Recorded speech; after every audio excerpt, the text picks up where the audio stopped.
እስከ ዛሬ ድረስ እንግዲህ ስትጓጓና ዳጣን በምን ምክንያት ከቤት ላስወጣው በማለት እንግዲህ ብዙ ነገር ስታቅድና ስታልም የነበረችው አሁን ላይ እንግዲህ የዳጣን መውጣት ደስ በማለት እንግዲህ ዳጣና አቤል ስለተፋቀሩና ስለተዋደዱ አሁን ላይ ፍቅራቸውን ስለተገላለጹ ቪዲዮ ትቀርጽና ለአባቷ ማስረጃ ታስቀምጣለች።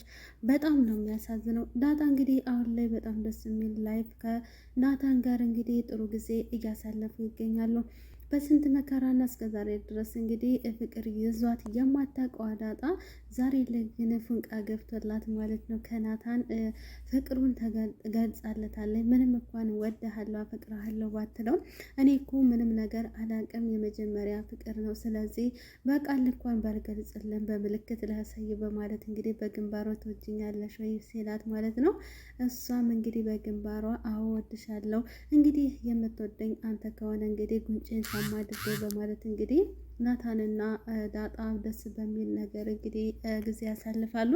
ነገር ግን አቢጌ እንኳን ይቅርና እንኳን አይታቸው ጥላ ሞታ ወይም ደግሞ በህልሟ ራሱ የሚመጡባት ነው የሚመስላት እና የናታን ድምፅ ይሰማኛል በማለት ነበረ ወደ ሳሎን እየተሻከከችው ሁለቶችን ማን ጋር ነው የሚያወራ በማለት እንግዲህ ለአባቷም እንግዲህ ናታን ምንም ሊተኛም አልቻለም። ዳጣም አብራን ያለችው ስለዚህ ዳጣ እኮ አሁን ከማን ጋር እንዳለች ስለማታውቅ ነው አባዬ አንተ ሄድክልኝ ብላ እሷ እንደፈለገች ከናታን ጋር እየሆነች ነው በማለት እንግዲህ ተገዛ አባቷ ጋር ታጣለው ነበር። አባቷ እንግዲህ ከናታን ጋር ብትሆንና ናታን እንግዲህ ከጥሩ ቤተሰብ ጋር ልጁ ቢጋቡ ደስ ይላታል። አቶ ደረጀ እንግዲህ ከዚህ በኋላ የወይዘሮ ማርታና የአቶ ደረጀ ትዳር በጣም ችግር ውስጥና አደጋ ውስጥ ነው ማለት ነው። በጣም ነው የሚያሳዝነው። አቶ ደረጀም እንግዲህ ዳጣ ልጁና እንዲሁም ደግሞ ሰላም ሚስቱ እንደሆነችና ከዚህ ቀደም ልጅ እንደጠፋባት ማንም ነገር የሚያውቅ ነገር የለም። እንዲሁም ደግሞ ወይዘሮ ማርታ አቢጌ ልጇ እንዳልሆነች እንግዲህ ሲታወቅ የአቶ ደረጀና የማርታ ግንኙነት በጣም ችግር ውስጥ ነው ብዬ ነው የማስበው። እስከዛሬ ድረስ ይሄ ትዳር የገነባ እንዲሁም ደግሞ ብዙ ነገር እንዳይፈርስ ያደረጉ ትዳር አሁን ላይ እንግዲህ በአቢጌ በገዛ ሰበቧ በገዛ ከዛም የምትለውና ነገር የምታላውሰው አቢጌ እንግዲህ አሁን ላይ የእናቷን ትዳር ልታፈርስ እንግዲህ ጥቂቶች ቀናቶች ይቀራሉ። በጣም ነው የሚያሳዝነው። እውነቱን ይወጣ ምንም ነገር የቀረው አይመስለኝም። አቶ ደረጀ እንግዲህ ከመጣበት ሀገር እንግዲህ ሰላም ስትወልድ እንግዲህ ዳጣ እናቷ መሆኗን ትናገራለች ብዬ አስባለሁ። ነገር ግን ደግሞ ሰላም እንዳትሞት ምኞቴ ነው። እውነት ልጇን አይታ ተደስታ እንዲሁም ደግሞ ወንድ ልጅ ተወልደላቸው ሰላም ሆና አቶ ደረጀ ደስተኛ ሆነው እንዲኖሩ ምኞቴ ነው። ወይዘሮ ማርታ እንግዲህ ለሰላም ስትናገር ነበረ እንግዲህ ዳርዳሩን ነግራት ነበረ። ልጅ ቢጠፋብሽ እትዬ ምን ታደርጊያለሽ በማለትም ስትናገር ነበረ። እንግዲህ ያ ምንድነው እንግዲህ ወይዘሮ ማርታ እንዴት ልጄ ጠፍታብኝ ወይም ደግሞ የሆነ ነገር ሆናብኝ ዝም ልል አልችልም። እናትነት እኮ ትልቅ ጸጋ ነው። ስለዚህ እባክህን እንደዛ አታድርጉኝ።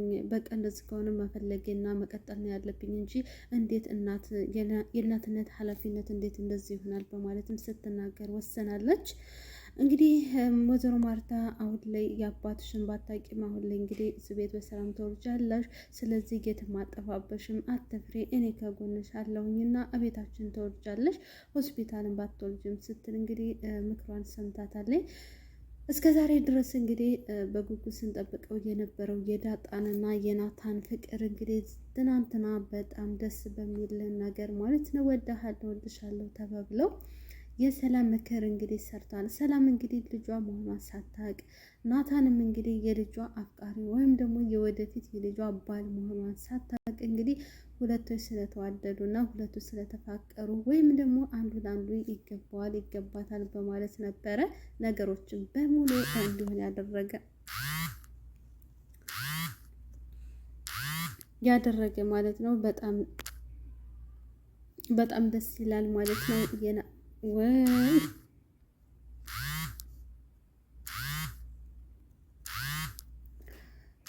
እና እንደዛ ሆኖ ነበረ። ነገሮቹ በጣም ደስ ይላሉ ማለት ነው። ናታንና አቢጌ እንግዲህ አሁን ላይ በፍቅርና በሰላም ስለተፋቀሩልን በጣም ደስ ነው የሚለው።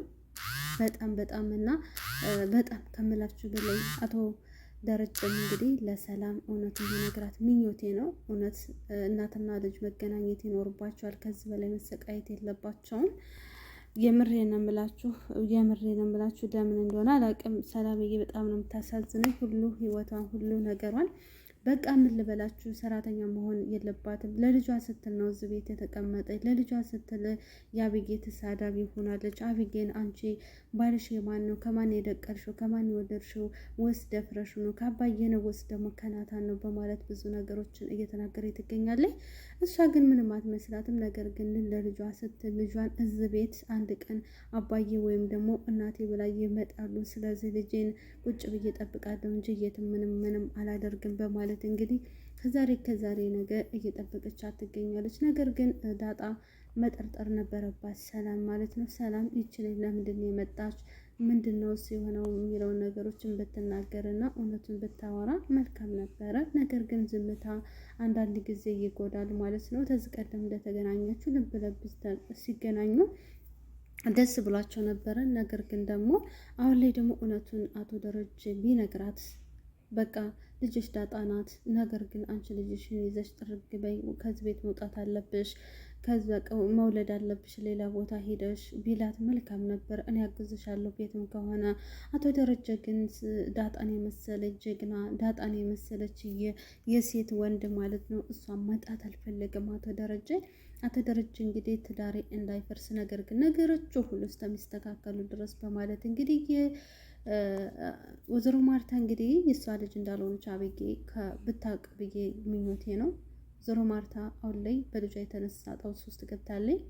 እንግዲህ አብጌ እውነት አላት። እውነትም ሁላችንም እውነትን ነው የምንፈልገው። ነገር ግን ደግሞ አንዳንድ ጊዜ የሚወራና ማይወራ አለ። እባክሽን አብጌ እንደዚህ ማቶኝ በማለትም እንግዲህ ናታንም ሲመክራት ነበረ። ትዳርሽን ወይም ደግሞ የአባትሽን ገበና መሸፈን አለብሽ፣ አባትሽ እንደዚህ እያደረገ የእናትሽና የራስሽን ህይወት መበጥበጥ የለብሽም ስትል ማውርታለች።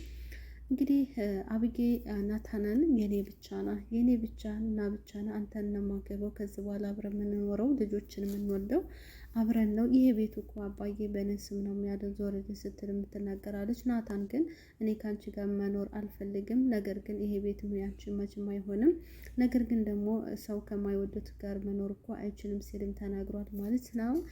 እንደው ብቻ ያሳዝናል። አብጌ ሁሉን ነገር በግዴታ ማለት ነው። እንግዲህ ያቶ ደረጀ ልጅ ነው ብላ የምትንቀባረሯ አብጌ ዛሬ ላይ ከሌላ አባት እንደተወለደች እና ይህ አባቷ እንዳልሆነ እንዲሁም ደግሞ ብዙ ነገር እንዳልሆነች ስታውቅ የምር በጣም ነው የሚያሳዝን። በተለይ አቶ ደረጀ በጣም ነው ልቦ የሚሰበረው።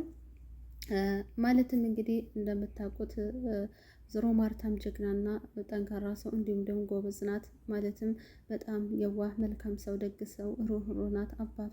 ባሏም እንደዛው አቶ ደረጀ ማለት ነው። ነገር ግን ዋህን የመሰለች ልጅ ወልደዋል። እንዲሁም ደግሞ ዳጣን የመሰለች ልበ ሩህሩህ እንዲሁም ደግሞ ጎዳና ተዳዳሪ ብትሆንም ብዙ ነገር ያስተማራት የሰው ስነ ምግባር ያላት፣ ሰውን እንዴት ማክበር እንዳለባት፣ ሰውን እንዴት መርዳት እንዳለባት እና አዛኝና ሩህሩህ አድርጎ ነው የፈጠራት ማለት ነው። የሁለቶች እናት ስለሆነች። ነገር ግን የወይዘሮ ማርታ ልጅ አብጌ ግን የሌለች ሰይጣን ብሏት። ሰይጣን ቤት መጣ ቢባል እንኳን አይታወቅም። ሲፈልግ ይገላል፣ ሲፈልግ ያነሳል ማለት ነው ጋይስ ማለት ነው። የምሬ ነው የምላችሁ። የሆነ ቦታ ይሰዳችኋል። የሆነ ቦታ እንድታስቡ፣ መጥፎ እንድታስቡ፣ መጥፎ ነገር እንድታረጉ፣ መግደል ካለባችሁም እንድትገሉ ያደርጋችኋል። ሰይጣን ማለት አብጌ ማለት እንደ ሰይጣን ናት። ሰው የማያስበውን ታስባለች። ሰው የማያስበውን ነገሮች አስባ እንድታደርጋለች። እማዬ አባዬ እኮ ባለፈው ለሰላም ያላትን ልንገርሽ፣ በግዴታ እናቷን በቃ ብጥብጥ ህይወቷን ለማድረግ ወሰናለች። የምር እንደዚህ አይነት ልጅ ምን ይባላል ጋይስ? እና ይሄ ድራማ ወዴት እየሄደ ነው? ምን እያስተማረ ነው? ሁላችሁም ትወዱታላችሁ። በነገራችሁ ላይ ብዙ ትምህርቶች አሉ። ማለትም እንግዲህ አሁን ላይ በትምህርት ቤት ላይፍ የሚሆኑ በማንኛውም ህይወት ውስጥ እንዴት ማለፍ እንዳለብንና እንዴት ልጆቻችን ሁሉ ነገሮች እንዴት ማስተላለፍ እንዳለብን ነው የሚያስተምረው የዳጣ ድራማ። አቶ ደረጀ እንግዲህ ከውጭ ሀገር ሲመጣ ዳጣ እንግዲህ ከናታን ጋር የተሳሳመች ደግሞ ከንፈር ለከንፈር አይደለም ጋይስዋ፣ እናንተ ወደ ሌላ እንዳትወስዱት ማለት ነው። ጉንጯን ብቻ ነው የሰማት ማለት ነው። እሱ ምንድን ነው ናታን በጣም ተናዶባት ነበረ። አንድ ቃል ብቻ ነበር የጠይቃት፣ ትወጂኛለሽ ወይ እባክሽን፣ በቃ ወይ ወድሃለሁ በኝ ወይ ደግሞ አልወድህም በኝ፣ እኔ በማንም ህይወት መግባት አልፈልግም፣ አከብርልሻለሁኝ ነገር ግን ደግሞ እውነቱን እንድትነግርኝ እፈልጋለሁ። አቢጌ ባትሆን ኖሮ ትገለኛለች አቢጌ ስትል ነበር። አቢጌ እንግዲህ በጣም ስለምትወደው እና ስለምታፈቅረው ያፈቀረችው ግን አሁን ነው ዳጣ ከመጣች በኋላ ነው መቅረብ የጀመረች። ያም እንግዲህ ፍቅር ሳይሆን እልህ ነው ያላት እንጂ እኔን መቼም አትወደኝም አታፈቅረኝም። እኔ ግን አንቺ ከመጣች ጀምሮ ነው የወደድኩሽ አፈቀርኩሽ በማለት እንግዲህ ሁሉም ነገር ዝርዝር አድርጎ ነግሯታል። ፍቅር እንግዲህ ቦታ ምርጫ ምንም ነገር አያውቅም ጋይስ ማለት ነው። ስለዚህ አቢጌ ወዷታል አፍቅሯታል ሳይሆን ጥላቻ ስላለባት ምቀኝነት ስላለባት ብቻ ናታንን እንግዲህ እወድሃለሁ የኔ ብቻ ነው አንተን ብቻ ማግባት ነው የምፈልግ አንተ ኮኩሩ ወንድ ነህ ትልና ትናንትና ደግሞ ጭራሽ እንደውም ከአንተ ጋር አብሬን የምተኛ ብትለው አይ አባዬ የለሽም ብለሽ ነው እንደዚህ የምታደርገኝ ከኔ ጋር መቼም አትተኝም። ስለዚህ አሁን ለቀሽ ውጭ ልኛ ለበዛ ደማየን የምናገር ሲላት እንደውም አንተ ወንድ አትመስለኝም ብለው ቁጭ እርፍ። አይ አቢጌ ወይኔ የእውነት ግን ነገ ላይ ማለት ነው ቤተሰባቸው ትዳራቸው ፈርሶ እንደዚህ ሌላ ቦታ ሲገቡ የሆነ ቦታ ሲደርሱ ምን አይነት ስሜት ይሰማት ይሆን ነው የምለው።